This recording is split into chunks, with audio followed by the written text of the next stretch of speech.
If you've ever used the RSI indicator, you definitely know the classic rules, right? Buy when it's oversold below 30 and sell when it's overbought above 70. But what if I told you those rigid rules are the very reason it might not be working for you? Today, we're going to pull back the curtain on a powerful secret that completely changes how to use this tool to find a real, reliable edge.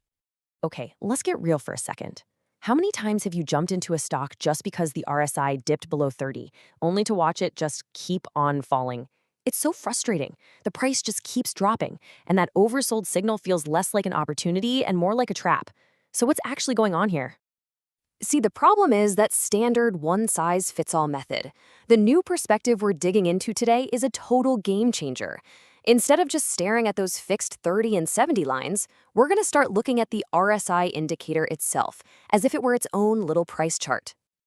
And this is the core idea we're talking about, RSI chart as price. It sounds a bit fancy, but all it really means is that we're going to look at the RSI's own history for a specific stock over a really long time. We're going to pinpoint where it has consistently bottomed out and topped out in the past, and then, here's the key, we draw our own custom support and resistance lines right there on the indicator. So here's the bottom line. The secret isn't some magic universal number like 30. It's buried in the unique historical behavior of the RSI for the specific stock you're looking at. You know, every stock has its own personality, its own rhythm, and its RSI reflects that.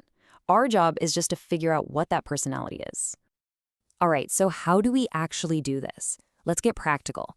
I'm going to walk you through a simple step-by-step guide to finding these custom zones for yourself. You know, the process is actually way simpler than it sounds. First thing you do, you pull up a really long-term chart. I'm talking years of data, not months. Then you just scan the RSI window below the price and look for the lowest points it has hit over all that time. You draw some horizontal lines there to mark your support. And then you do the exact same thing for the historical highs to find your resistance. That's it. To see this in action, let's look at the case study from our source material. They analyzed a single stock's RSI data over an incredible 14-year period, from 2009 all the way up to 2023. This long time frame is absolutely crucial, because that's how you find the really reliable patterns. Now, this is what the analysis turned up, and this is so interesting.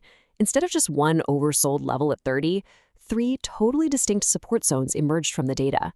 For this stock, the RSI found support and bounced multiple times around the 40 level, a few times around 30, and in the most extreme sell-offs, it finally bottomed out at 26. First up, 40. Now think about that. Most traders would completely ignore this level, but for this specific stock, it was the most common reversal point. That's a huge piece of information you'd totally miss if you were just stuck on the old rules. Then you've got the classic 30 level.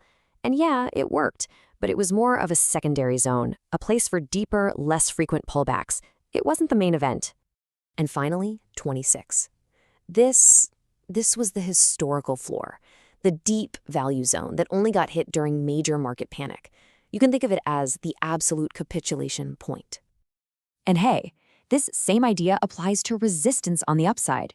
Forget about that rigid 70 line. For this stock, the most frequent peak happened way up at 77, which made it a much more reliable signal than the textbook rule.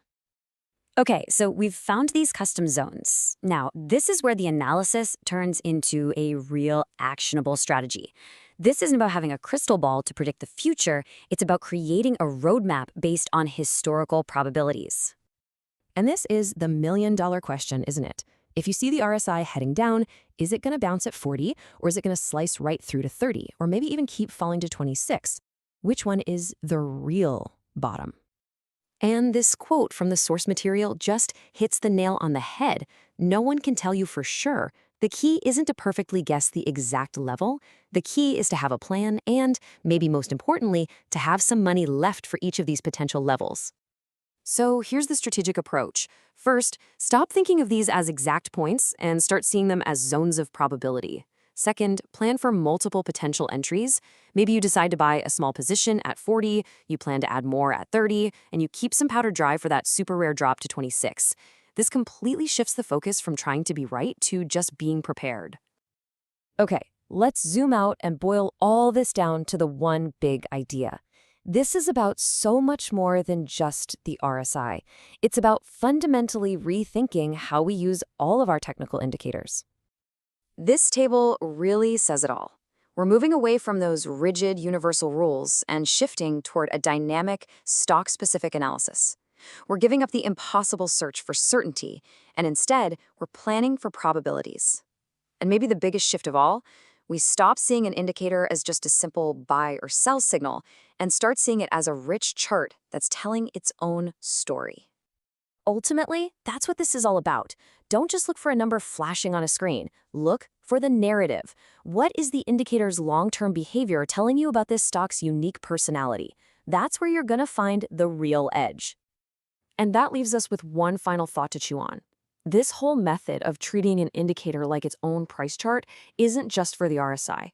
So the question to take with you is this: what other tools are you using with rigid textbook rules?